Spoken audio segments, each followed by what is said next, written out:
Hello YouTubers, this is Racer Auto Repair and Electronics and PS2 Repair here. I also do auto repair. I just want to give you a heads up on a 2016 Chevrolet Malibu. If you have a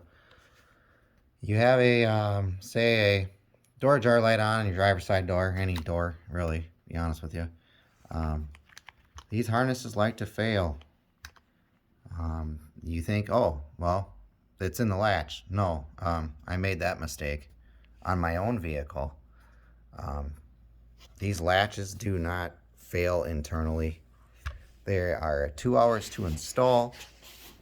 I didn't record the process. I should have, but at the time I was kind of in a hurry and getting frustrated to figure this thing out.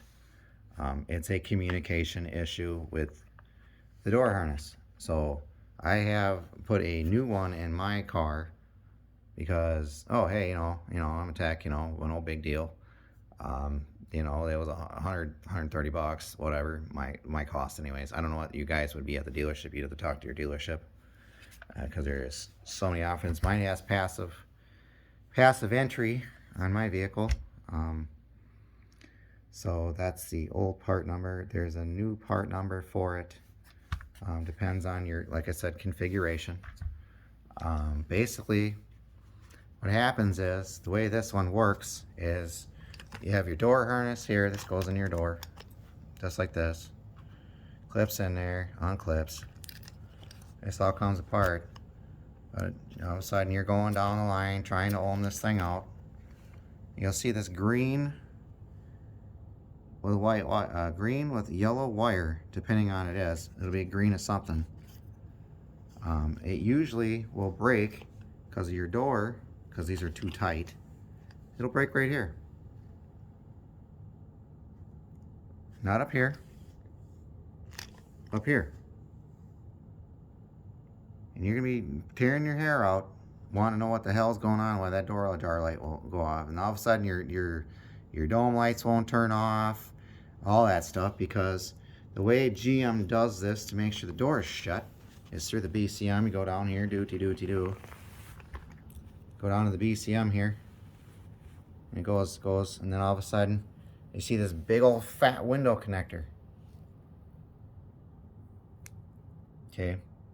Also, when you have this problem, your driver's side window won't work. Just a clarification there. And you can see that you've got your power and your ground for the window motor. And look, the same communication wire, come on, focus, is right there. That tells the serial data communication of the BCM that the door's shut, because what it does is it grounds it out. That's how GM does it. They ground them out. So if you have a problem here, my suggestion is take your ohms, find what pin you're on. I think this one's what, pin 2, I think. Pin 2 in the connector. Sorry for the camera here. It's usually this, yeah, it's one of these two pins right here. It's this one, I believe it's this one right here. Ohm it from here to where it is in the harness up here, which is the bottom pin.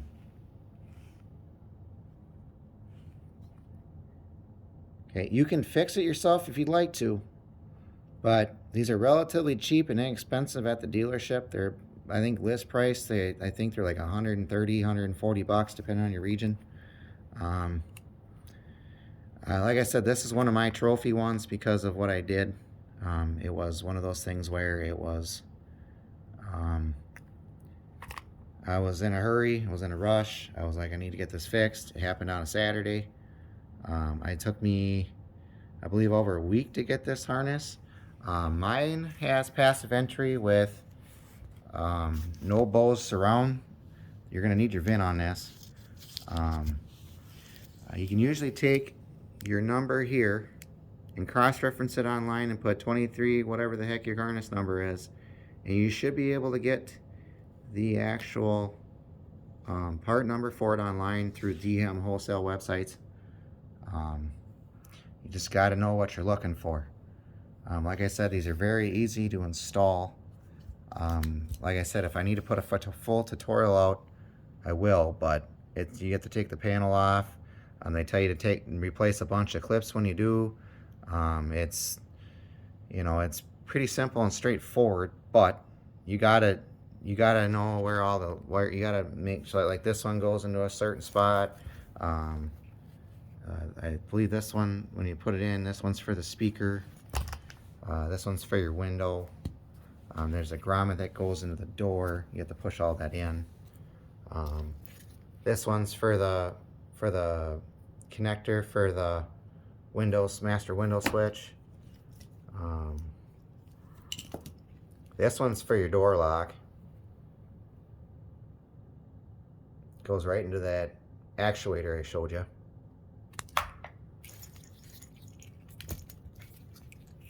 This one's for the passive if you have it on your car. It's the for the door handle.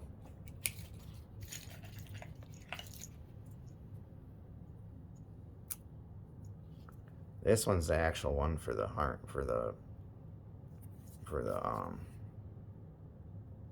actuator. This one's for the mirror, actually. Sorry about that.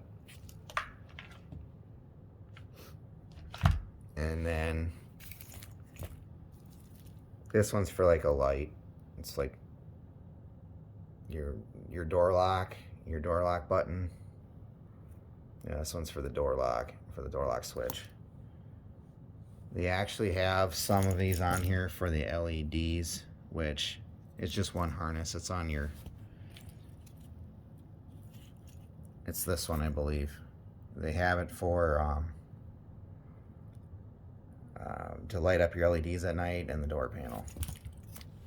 That's all for now. Like I said, if you really have this problem with your door switches and you can't figure it out, open your door a little bit, wiggle your harness. If it goes out after putting that down all the way, that's your problem. It's not this. It's your harness.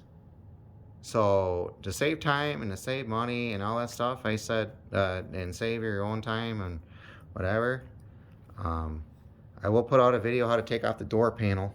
I'm not going to actually take it off though, because I've already had it off like 3 times. So, like I said, hopefully like and subscribe. I'll put some more quality videos out like this. Just trying to help out the average person, the average consumer that wants to do it themselves. Yes, I did fix the wire in this one. It does work. Yeah, it made it a little longer because this harness, as you can tell, the reason I replaced it was because of the fact of the matter is there's more wires that are chafed in here, like the power and the actual power and ground on this one. The actual thing for the if you can see it right there, the actual, that's for the window motor, and I wasn't going to take any more chances on this harness. Yes, it did work. I just bought the harness because my cost was $100, and yeah, they were on national back order at the time. I don't know what they are now, but yeah, these are Malibu, Impala, anything made out of the Malibu line, any W body in car, you know, these are relatively, like I said, relatively inexpensive. It takes about an hour and a half to replace if you're pretty quick at it and can figure it out. You just got to go away the same way the same wiring harness is configured. You can take, it's all basically put on with this. You put them in your holes. You got to take your speaker out, your factory speaker, to get this out of there.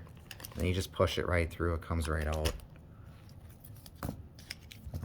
Like I said, that's it for now. Please like and subscribe. I know I haven't put a video out for a while, but I'd like to show this information to people so that they understand that some type of stuff is not very, what do you want to say, very complicated. It's just that when you start throwing parts at stuff, you're wasting time. You're wasting, if you're doing it for a customer's time. Like I said, there's different configurations of these harnesses, depending if you have passive restraint or not. If you don't have passive restraint, you're not going to have this connector here. They might have it in there, but it's not hooked up. They like to do that stuff. They like to delete things, modify things. But a lot, like I said, unless you don't order with passive restraint or you get some goofy configuration, just look in your RPO codes. RPO codes are in line. You can find out what your RPO codes mean. It's pretty straightforward, pretty simple. Like I said, that's all for now. Thanks.